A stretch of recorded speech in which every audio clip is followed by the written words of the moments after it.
Shalom Bapak Ibu, Saudara-saudari yang dikasihi oleh Yesus dimanapun kita berada. Salam jumpa kembali dalam renungan firman Allah hari ini. Namun sebelum kita mendengar firman Tuhan, kita persiapkan hati dan pikiran kita berdoa. Terpujilah Engkau Allah Bapa yang mengasihi kami dalam Kristus Yesus, Allah yang dapat memulihkan keadaan kami supaya kami boleh menjadi berharga di hadapan-Mu pun di tengah masyarakat saat ini. Kami mau mendengarkan firman-Mu Tuhan.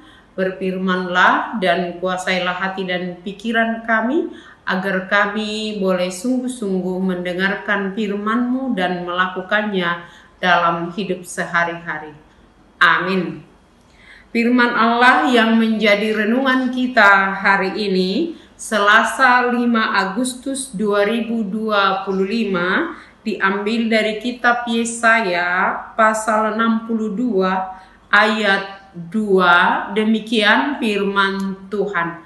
Maka bangsa-bangsa akan melihat kebenaran-Mu dan semua raja akan melihat kemuliaan-Mu. Dan orang akan menyebut Engkau dengan nama baru yang akan ditentukan oleh Tuhan sendiri. Dalam bahasa Batak, jala idaun ya kabangso parbegu mahati goranmu, jala saluhut akar raja hamulionmu, jala ikon margoar hon goarnai baruho, si pabuaon ni pamangan ni Jehovah. Demikian firman Tuhan. Saudara-saudari jemaat yang dikasihi oleh Yesus, firman ini merupakan bagian dari janji Tuhan kepada umatnya untuk memulihkan keadaan mereka. Mereka yang terbuang selama 70 tahun akan dibawa pulang dan sedang dalam proses. Dalam konteks Yesaya 62, sebenarnya mereka sudah bebas dari pembuangan, namun keadaan mereka tidak sebaik yang mereka harapkan, sebab semuanya sudah hancur. Mereka kembali ke Yerusalem, mereka kembali ke kota Sion, namun semuanya tinggal puing-puing. Baik Allah yang ada di Yerusalem pun sudah hancur dan rumah-rumah mereka pun sudah rusak. Oleh karena itu mereka harus memulai semua dari awal, baik ekonomi dan semua keadaan hidup mereka. Oleh karena itu mereka diperhadapkan dengan situasi yang sulit, bahkan dengan harapan yang hampir hilang harapan, sebab selama dalam pembuangan, identitas mereka sebagai satu bangsa sudah hancur, nama mereka sudah tercemar, bahkan mereka sebagai umat Allah pun sudah dipertanyakan kebenarannya, keberadaannya, dan harkat, kemuliaan yang diagung-agungkan mereka sebagai umat Allah pun sudah rusak. Maka Allah sendiri yang berjanji, bukan karena mereka sudah melakukan yang benar, tetapi dikatakan di ayat 1, oleh karena Sion aku tidak dapat berdiam diri, dan oleh karena Yerusalem aku tidak akan tinggal tenang, sampai kebenarannya bersinar seperti cahaya dan keselamatannya menyala seperti suluh. Jadi sekali lagi, bukan karena umat itu sudah benar, bukan karena mereka sudah melakukan apa yang dikehendaki oleh Allah, tetapi karena Allah sendiri. Karena kota Allah, karena Yerusalem, maka Allah akan melakukan perbuatan yang ajaib, memulihkan keadaan umatnya, sehingga dikatakan dalam firman hari ini, bangsa-bangsa akan melihat kebenaran mereka. Kebenaran seperti apa? Kebenaran bahwa mereka adalah umat Allah. kebenaran bahwa mereka memiliki Allah yang maha benar, kebenaran bahwa Allah tidak akan pernah melupakan mereka atau membiarkan mereka terbuang begitu saja. Allah sendiri yang akan membenarkan mereka. Itu adalah kebenaran yang akan dilihat oleh bangsa-bangsa terjadi atas hidup umat pilihan Allah. Lalu yang kedua dikatakan bahwa raja-raja akan melihat kemuliaanmu, kemuliaan bangsa, bukan karena umat itu sudah mulia, tetapi karena kemuliaan Allah dinyatakan di dalam umat Allah, sehingga umat itu kembali dipulihkan dari bangsa yang sudah tidak berharga, dari orang-orang yang bisa dikatakan sudah hancur. Bahkan Allah mereka pun sudah dipertanyakan kekuatannya, kekuasaannya, kemuliaannya. Karena apa? Ada pemahaman jika satu bangsa dikalahkan, maka ilah atau Allah yang mereka sembah pun kalah, sebab tidak sanggup menolong umat yang menyembahnya. Oleh karena itu Allah sendiri yang akan menyatakan kemuliaannya, bahwa Allah tidak pernah cemar namanya walaupun bangsanya melakukan perbuatan yang tercemar, yang hina. Namun kemuliaan Allah tidak pernah hancur. Oleh karena itu kemuliaan Allah itu akan dinyatakan di tengah-tengah umatnya.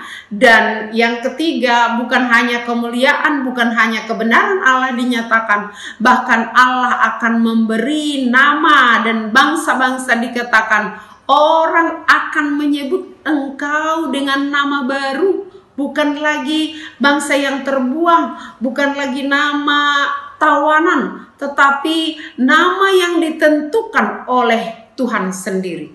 Saudara-saudaraku, ini merupakan penghiburan, penguatan kepada umat yang sedang berada dalam situasi sulit karena pembuangan sekali lagi. Namun pembuangan itu ternyata bagaikan perapian yang memurnikan emas. Kita tahu bagaimana tukang emas memurnikan, melihat, membuktikan bahwa emas itu emas murni. Emas itu harus dibakar. Maka semakin murnilah emas yang akan didapat. Demikian juga umat dimurnikan walau proses itu sakit, membuat mereka menderita, membuat mereka merasa jauh dari Allah, namun sesungguhnya Allah tidak pernah jauh dari mereka. Walau mereka harus seperti berada dalam perapian yang membakar tubuh mereka, yang membakar status mereka, namun itu bagaikan Allah membentuk mereka bagaikan emas murni, sehingga makin nyatalah harkat kemuliaan satu bangsa yang sangat berharga di mata Tuhan. Oleh karena itu firman ini juga mau mengingatkan kita di zaman sekarang, di mana kita ada kalanya menghadapi proses pemurnian, di mana kita harus diuji, di mana kita harus menghadapi masalah, di mana kita harus diperhadapkan dengan situasi yang sulit. Orang-orang Kristen tidak sedikit sampai zaman sekarang, bahkan di negara kita tidak sedikit orang Kristen yang harus menghadapi pemurnian, di mana mereka ketika beribadah harus menghadapi orang-orang yang tidak menghendaki, bahkan merusak tempat di mana mereka beribadah, dibubarkan. Tetapi bagaimana kita melihat itu sebagai satu proses pemurnian, di mana kita supaya semakin kuat, semakin teguh, semakin murnilah iman kita. Dan untuk itu Allah yang akan bertindak, Allah yang akan memurnikan, Allah yang membuat kita jadi berharga. Kemuliaan Allah yang akan dinyatakan, nama Allah diberikan. Maka kita dipanggil dengan nama yang baru sebagai umat Allah, umat pilihan Allah, pengikut Kristus, orang-orang yang dikasihi Allah, imamat yang rajani, umat kepunyaan Allah di dalam Kristus. Kita semua sudah dibaharui, didaur ulang, dicipta ulang, Di dalam Kristus, gambar Allah yang diberikan kepada manusia yang sudah rusak akibat dosa dipulihkan kembali. Inilah janji itu. Oleh karena itu, saudara-saudaraku, apapun keadaan kita sekarang, mari kita tetap percaya kepada Allah, tetap mengandalkan Tuhan di dalam hidup kita, karena Dia pasti datang dan hadir untuk memulihkan keadaan kita. Dan di dalam Kristus kita sudah dipulihkan, kita sudah diampuni, kita sudah menjadi satu bangsa yang diakui dan menjadi umat kepunyaan Allah, milik Allah. Karena itu sekali lagi, tetaplah percaya, tetaplah bersandar kepada Tuhan. Tuhan memberkati. Amin. Kita berdoa.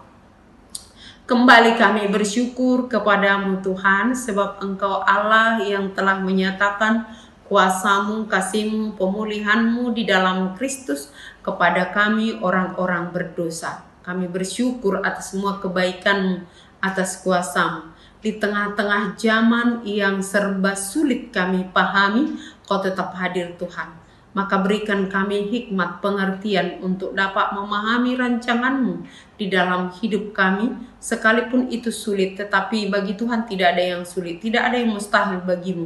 Maka pimpin, lindungi semua umat kepunyaan-Mu yang percaya kepadamu, bahkan yang belum percaya. Pakailah kami semua untuk menyatakan kuasa kasih-Mu Tuhan, untuk menyatakan kebenaran-Mu, untuk menyatakan kemuliaan-Mu melalui kata dan perbuatan kami yang berkenan kepadamu. Berkati setiap jemaat-Mu yang mendengarkan firman ini.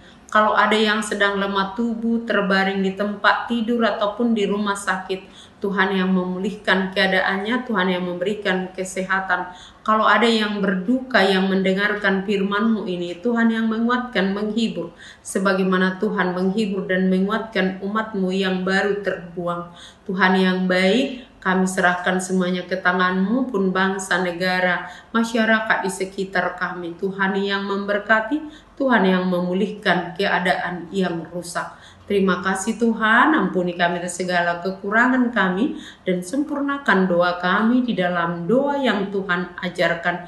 Bapa kami yang di sorga, dikuduskanlah nama-Mu, datanglah kerajaan-Mu, jadilah kehendak-Mu di bumi seperti di sorga.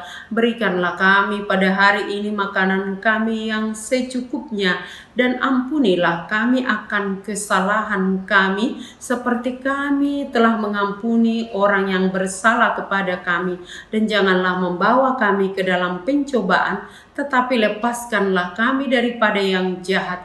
Karena Engkau yang mempunyai kerajaan dan kekuasaan dan kemuliaan sampai selama-lamanya. Amin. Kasih karunia dari Tuhan Yesus Kristus dan kasih setia dari Allah Bapa serta persekutuan Roh Kudus menyertai kamu sekalian. Amin. Shalom.